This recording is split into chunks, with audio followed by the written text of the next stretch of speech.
नमस्कार, मी श्रीकांत नरहरी मुळे, राहणार नानस, तालुका उत्तर सोलापूर, जिल्हा सोलापूर। माझी 1.25 एकर शेती आहे।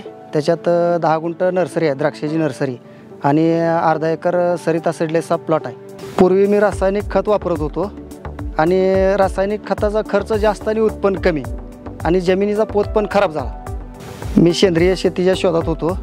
गवळी साहेब आणि शिंदे साहेब यांनी मला नेटसर्प कंपनीचं बायोफिट हे औषध वापरायचा सल्ला दिला, आणि मी ते गेले 8 ते 9 वर्ष झालं वापरतोय। स्टेमरेज, शेत, NPK किट, बायो 99 हे मी सगळं मिक्स करून सोडल्यानंतर माझ्या त्या बागाची मुळी सुरुवात झाली पांढरी चालू व्हायला। पोत सुधारल्यामुळं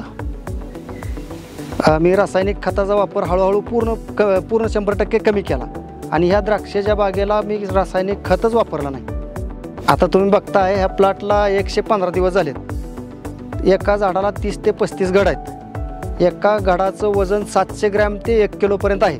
मी स्टेबरेज आणि बायो 99 हे वापरल्यामुळं माझी बाग एकसारखी फुटली, आणि एकसारखी फुटल्यामुळं घड एकसारखं निघालं।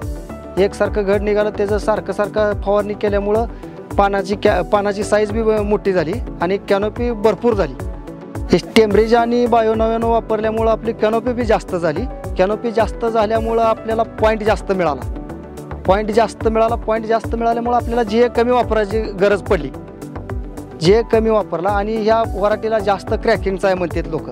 आपल्याला क्रॅकिंग फक्त बायोफिटमुळं क्रॅकिंग आपलं झालं नाही, चरकलं नाही, कॅनोपी असली की काहीच होत नाही, आणि इतरांपेक्षा ह्याची फुगवण आणि शायनिंग चांगली मिळाली मला।